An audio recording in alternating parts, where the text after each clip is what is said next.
नमस्कार दोस्तों, स्वागत है आप सभी का आपके अपने YouTube चैनल शिक्षा अकेडमी में। दोस्तों, आज के इस वीडियो में हम डिस्कस करने वाले हैं भारतीय संविधान का भाग चौथा और इसमें हम पढ़ेंगे नागरिकता के बारे में। तो दोस्तों, बने रहिए आप हमारे साथ, वीडियो को बिना कोई स्किप किए पूरा ज़रूर देखिएगा। तो संघ एवं राज्य क्षेत्र जो पहला टॉपिक है और इसके बाद जो हम दूसरा टॉपिक पढ़ेंगे वह रहेगा नागरिकता का।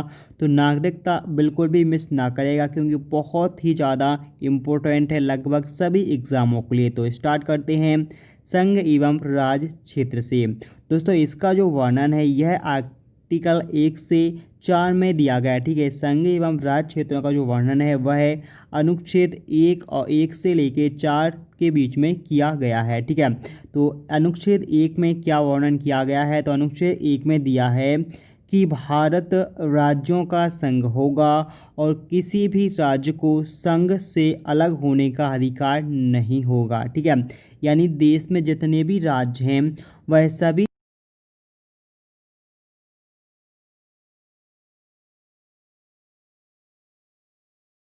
ही है, यानी अधिकार प्राप्त नहीं है अलग होने का। यह वर्णन कहाँ किया गया है? इसका वर्णन अनुच्छेद 1 में किया गया है। इसके बाद आर्टिकल अपना दूसरा है, इसमें कहा गया है कि संसद को यह शक्ति प्राप्त होती है कि वह किसी भी राज्य को भारत संघ में प्रवेश दे सकती है। ठीक है, संसद को जो है उसको यह शक्ति प्राप्त है कि वह बाहरी राज्य को भी अपने संघ में मिला सकती है। क्या कर सकती है? मिला सकती है, अपने संघ में मिला सकती है। यह वर्णन कहाँ पर किया गया है?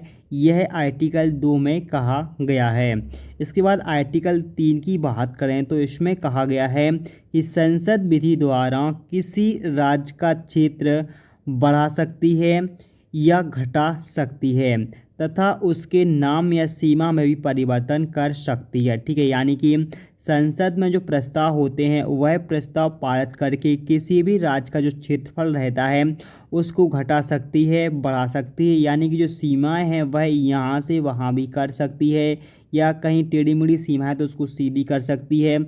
कोई राज्य छोटा कर सकती है, कोई भी राज्य बड़ा कर सकती है और कोई भी राज्य का जो नाम है वह नाम भी बदल सकती है। यह अधिकार किसके पास प्राप्त है? तो यह संसद को अधिकार है और इसका जो वर्णन है यह अनुच्छेद 3 में वर्णन किया गया है। ठीक है, कौन सा 3 में वर्णन किया गया है?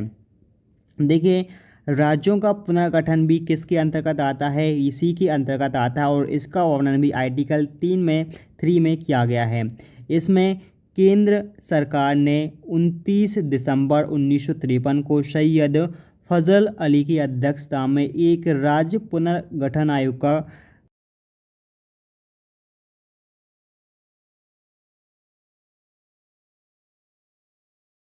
इसके जो अध्यक्ष थे वह सैयद फजल अली थे, जिसके अन्य 2 सदस्य भी थे जिनका नाम था के.एम. पणिकर तथा हृदय नाथ कुंजरू। इनके यह आयोग के सदस्य थे। ठीक है, इस आयोग ने क्या कहा था कि 30 दिसंबर 1955 को इसने अपनी रिपोर्ट प्रस्तुत की थी या रिपोर्ट सौंपी थी, जिसमें कहा गया था कि राज्यों का जो गठन है वह कैसी भाषा के आधार पर नहीं होना चाहिए। ठीक है, फजल अली की अध्यक्षता में जो राज्य पुनर्गठन आयोग बना था उसने साफ साफ कह दिया था कि राज्यों का गठन भाषा के आधार पर नहीं होना चाहिए। ठीक है, इसके बाद क्या हुआ? केंद्र सरकार ने आयोग की सिफारिश में जो कुछ संशोधन करके उसे संसद में राज्य पुनर्गठन अधिनियम 1956 पास करवाया था। ठीक है, और इसके आधार पर क्या हुआ था? इसके आधार पर 14 राज्य व 6 केंद्र शासित प्रदेशों का गठन किया गया था। ठीक है, किसकी अध्यक्षता में? जो राज्य पुनर्गठन आयोग बना था फजल अली की अध्यक्षता में, इसकी सिफारिश पर 14 राज्य व 6 केंद्र शासित प्रदेशों का गठन किया गया था। ठीक है, देखिए फिर उसके बाद क्या हुआ? 36वां संविधान संशोधन हुआ वर्ष 1975 में।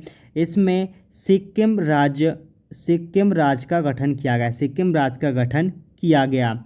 इसके बाद 53वां संविधान संशोधन हुआ 1986 में और इसके अंतर्गत मिजोरम राज्य का गठन किया गया था। इसके बाद 55वां संविधान संशोधन हुआ सन 1986 में। इसके तहत अरुणाचल प्रदेश राज्य का गठन किया गया था। इसके बाद 56वां संविधान संशोधन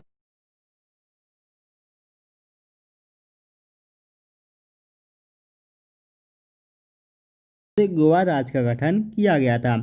इसके बाद क्या हुआ, 1 अक्टूबर 1953 को जो आंध्र प्रदेश भाषाई आधार पर गठित होने वाला पहला राज्य बना था, और यह अनशन के दौरान पट्टिनी श्री रामुलु की मृत्यु हो गई थी। ठीक है, यह अनशन पर बैठे थे कौन, पट्टानी रामुलु अनशन पर बैठे थे कि आंध्र प्रदेश को भाषाई आधार पर यह राज्य गठन करना चाहिए। तो यह भाषा आधार पर जो राज्य है वह पहला ऐसा राज्य जो कि भाषा के आधार पर गठन किया गया था, वह कब किया गया था, 1 अक्टूबर 1953 को किया गया था, और यह आंध्र प्रदेश राज्य किया गया था। ठीक है, अब यहाँ पर संवैधानिक जो प्रावधान है यह राज्य पुनर्गठन से संबंधित है। यह जो विधेयक है राष्ट्रपति पूर्व अनुमान से ही संसद में पेश किया जाता है। ठीक है, राष्ट्रपति की पूर्ण अनुमति से ही संसद में पेश किया जाता है। यानी राज्यों का जो पुनर्गठन होता है इस संबंधी पहले राष्ट्रपति को सूचित किया जाता है कि हम इस राज्य का पुनर्गठन कर रहे हैं। जब राष्ट्रपति इसकी अनुमति दे देता है तब यह जो प्रस्ताव है कहाँ पर, संसद में पेश किया जाता है। अब राष्ट्रपति ऐसे विधेयक को संबंधित राज्य के जो विधानमंडल है उसको भेजता है। ठीक है, यानी पहले किसको, राज्यों में विधानमंडल को भेजेगा, और विधानमंडल से कोई जवाब जब राष्ट्रपति को आ जाता है तो उनकी सहमति अनिवार्य नहीं होती। ठीक है, यानी राज्य की जो सहमति है वह क्या नहीं होती, अनिवार्य नहीं होती, लेकिन जो विमर्श है, विचार विमर्श तो करना ही पड़ता है। और विधानमंडल को निर्धारित समय के अंदर अपने विचार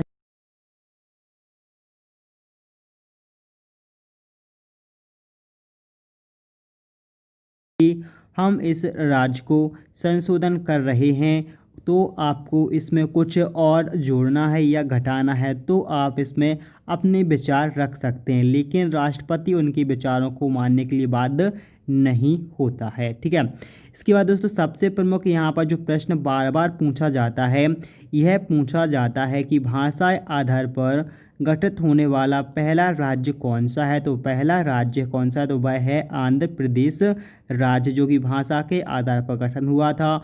और दूसरा प्रश्न इससे पूछा जाता है कि राज्य पुनर्गठन आयोग का अध्यक्ष कौन था, तो वह कौन थे, फजल अली थे। ठीक है, इसके बाद हम बात करते हैं नागरिकता के बारे में। ठीक है, यह मोस्ट इम्पोर्टेंट टॉपिक है, इस टॉपिक को बहुत ही ज़्यादा ध्यान से पढ़िएगा। ठीक है, कौन सा, नागरिकता। और नागरिकता का जो वर्णन है यह अनुच्छेद 5 से 11 में किया गया है। ठीक है, अब देखिए यहाँ पर लिखा है कि भारत में नागरिकता की जो अवधारणा है यह कहाँ से ली गई है, यह ब्रिटेन के संविधान से ली गई है। ठीक है, भारत में नागरिकता का प्रावधान कहाँ से, ब्रिटेन के संविधान से लिया गया है। ठीक है, इसमें क्या लिया गया है कि ब्रिटेन में जो नागरिकता है वह कैसी है, एकल नागरिकता है। ठीक है, एकल नागरिकता है, तो भारत में भी कैसी, एकल नागरिकता है। ठीक है, यह जो केशवानंद भारती केस था 1973 में, इसमें सुप्रीम कोर्ट ने एकल नागरिकता को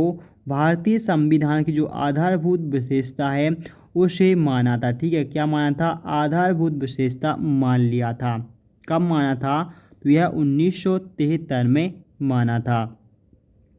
इसके बाद लक्ष्मीमल सिंघवी समिति, ठीक है,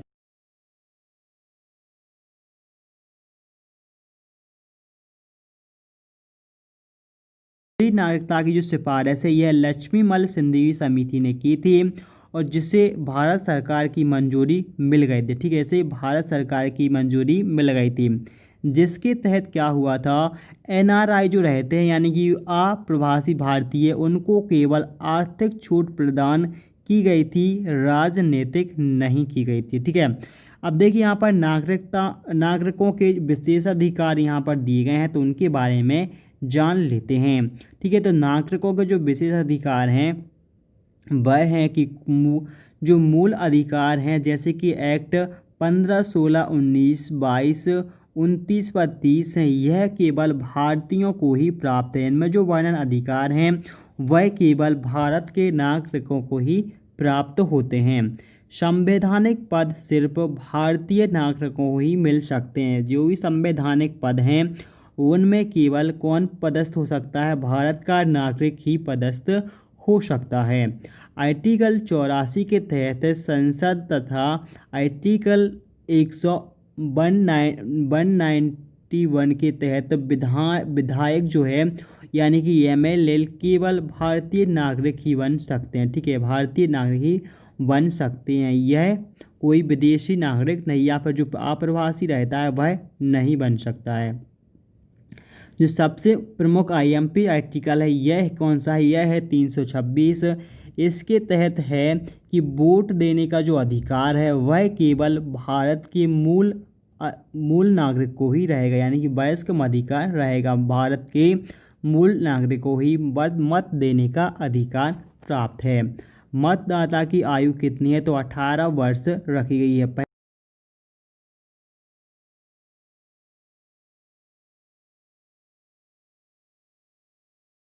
61वें संविधान संशोधन हुआ था 1989 में और इसके द्वारा वर्ष 18 वर्ष किया गया था। ठीक है, जो मतदान करने की आयु थी उसको 21 वर्ष से घटाकर कितना 18 वर्ष कर दिया था। कौन से? 61वें संविधान संशोधन अधिनियम 1989 के अंतर्गत। अब देखिए क्या है, तात्कालीन प्रधानमंत्री कौन थे? तात्कालीन प्रधानमंत्री उस समय थे कब? 1989 में राजीव गांधी। अब यहाँ पर पढ़ते हैं संवैधानिक प्रावधान नागरिकता के। तो अनुच्छेद 5 में वर्णन किया गया है कि संविधान प्रारंभ होने की तिथि पर कोई व्यक्ति भारत का निवासी था या उसके माता पिता में से कोई भी भारत में जन्मा था यानी जन्म लिया था तो वह भारत का नागरिक कहलाएगा। ठीक है, भारत का नागरिक कहलाएगा। ठीक है, आर्टिकल 5 में क्या लिखा है कि संविधान प्रारंभ होने के पहले, संविधान प्रारंभ होने की तिथि पर, यानी जो संविधान कब हुआ था, जब से लागू हुआ था उसके पहले भारत का निवासी था या उसके माता पिता भी कोई भी एक भारत में जन्मा था तो वह भारत का नागरिक होगा। ठीक है, इसके बाद आर्टिकल 6 में लिखा गया है कि पाकिस्तान से भारत प्रजनन करने हेतु यानी कि पाक टू इंडिया आने के लिए आए होगा। ठीक है, आने पर क्या होगा? वह भारत का नागरिक बन जाएगा। 7वें अनुच्छेद में लिखा है यानी आर्टिकल 7 में दिया गया है कि भारत से यदि कोई पाकिस्तान जाएगा प्रयोजन करने के हेतु तो वह इंडिया टू पाक होगा। ठीक है, यह कहाँ का हो जाएगा? वह भी इसको नागरिकता के अंतर्गत रखा गया है। इसके बाद नागरिकता समाप्ति का जो प्रावधान है वह है अनुच्छेद 9 में वर्णन किया गया। ठीक है, यह नागरिकता समाप्ति के प्रावधान कहाँ पर? आर्टिकल 9 में वर्णन किए गए हैं। देखिए आर्टिकल 5 में वर्णन किसका किया गया है? इसमें निवासी या उनके माता पिता जन्म रहेंगे तो नागरिक होने का जो वर्णन है वह आर्टिकल 5 में किए गए हैं। इसके बाद 6 आर्टिकल जो है छठवा यानी 6 आर्टिकल, इसमें पाकिस्तान से भारत जाने वाले का जो वर्णन है वह दिए गए हैं। 7वें आर्टिकल में भारत से पाकिस्तान को प्रव्रजन यानी कि इंडिया से पाकिस्तान जाने के लिए जो प्रावधान है वह आर्टिकल 7 में दिए गए हैं। इसके बाद 9 जो है यानी आर्टिकल 9 में नागरिकता समाप्त करने के प्रावधानों का वर्णन किया गया है, यानी कि कोई व्यक्ति यदि विदेशी नागरिकता ग्रहण कर लेता है तो उसको नागरिकता स्वतः ही समाप्त हो जाए, यानी वह भारत का नागरिक फिर नहीं रहेगा। यह वर्णन कहाँ पर? आर्टिकल 9 में किया गया है। इसके बाद आर्टिकल है कौन सा? 10, और आर्टिकल 10 में कहा गया है कि संसद के नागरिक कानून संबंधी अधिकार। ठीक है, आर्टिकल 10 में क्या वर्णन है? संसद के नागरिकता कानून संबंधी अधिकार आर्टिकल 10 में वर्णन किए गए हैं। इस आधार पर संसद द्वारा नागरिकता अधिनियम 1955, नागरिकता संशोधन अधिनियम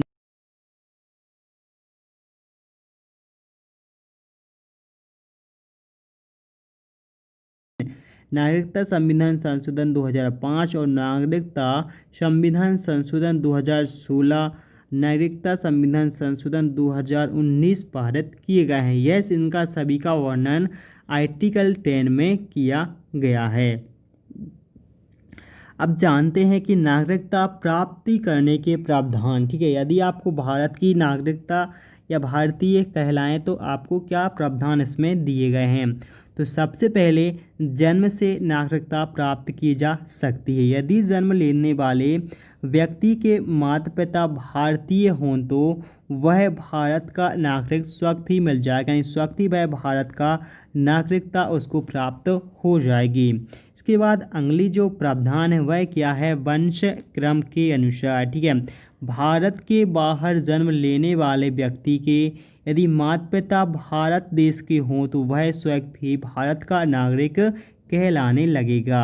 ठीक है, इसके बाद है पंजीयन। ठीक है, अगला प्रावधान क्या है कि आप पंजीयन के द्वारा ही भारत के नागरिक बन सकते हैं। इसके लिए आपको दो प्रावधान दिए गए हैं। पहला प्रावधान है कि यदि कोई भारतीय पुरुष विदेशी महिला से विवाह करता है तो उस महिला को भारत की नागरिकता प्राप्त हो जाएगी। ठीक है, यदि कोई व्यक्ति विदेशी महिला से शादी करते हैं तो वह विदेशी महिला भारत की नागरिक कहलाने लगेगी।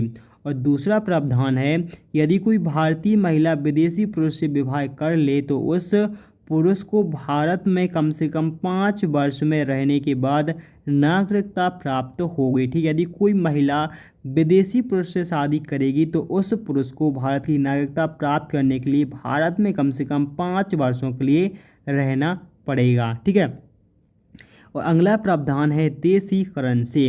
अब देशीकरण से मतलब क्या है, तो इससे मतलब है कि वह पिछले 12 वर्षों से भारत में रह रहा हो। ठीक है, देशीकरण से संबंध है कि वह पिछले 12 वर्षों से भारत में रह रहा हो तो वह भारत का नागरिक कहलाएगा। वह अच्छे चरित्र वाला हो, क्या हो, अच्छे चरित्र वाला हो। वह अपने मूल देश की नागरिकता को परित्याग कर चुका हो। संविधान में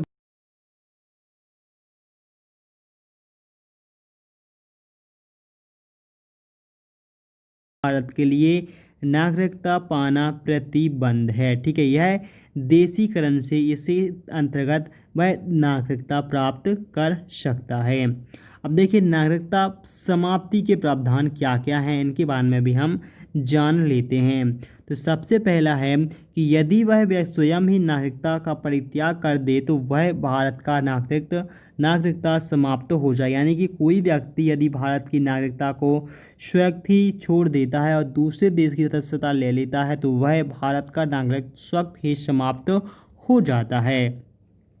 और दूसरा प्रावधान यहाँ पर दिया गया है कि यदि नागरिकता ग्रहण करने पर में झूठ का सहारा लिया हो, यदि भारत की नागरिकता आपने झूठे सबूतों का सहारा लिया हो और बाद में यदि पता चल जाता है तो आपकी नागरिकता समाप्त कर दी जाती है। तीसरा जो प्रावधान है यह है कि युद्ध में शत्रु के पक्ष का सहयोग किया तो आपके जो भारत की नागरिकता है वह स्वतः ही समाप्त कर दी जाएगी या हो जाएगी। भारत में लगातार 7 वर्षों तक बाहर रहना। ठीक है, अगला प्रावधान है कि यदि आप भारत से कम से 7 वर्षों तक यदि आप विदेश में रहेंगे तो आपके जो भारत की नागरिकता है वह स्वतः ही कैसी हो जाएगी, समाप्त हो जाएगी। कोई भी बिंदु 2, 3 या जो 5 जनहित में नागरिक के वर्जित किया जा सकता है। ठीक है, इसमें सभी प्रावधान के अंतर्गत स्वतः ही यह नागरिकता को समाप्त किया जा सकता है। दोस्तों इस वीडियो में हमने जाना है नागरिकता के बारे में और नागरिकता की संपूर्ण जानकारी आपको आशा करता हूँ बहुत ही ज़्यादा इम्पोर्टेंट है क्योंकि यह लगभग सभी एग्ज़ामों में पूछी जाती है। तो आपको यह वीडियो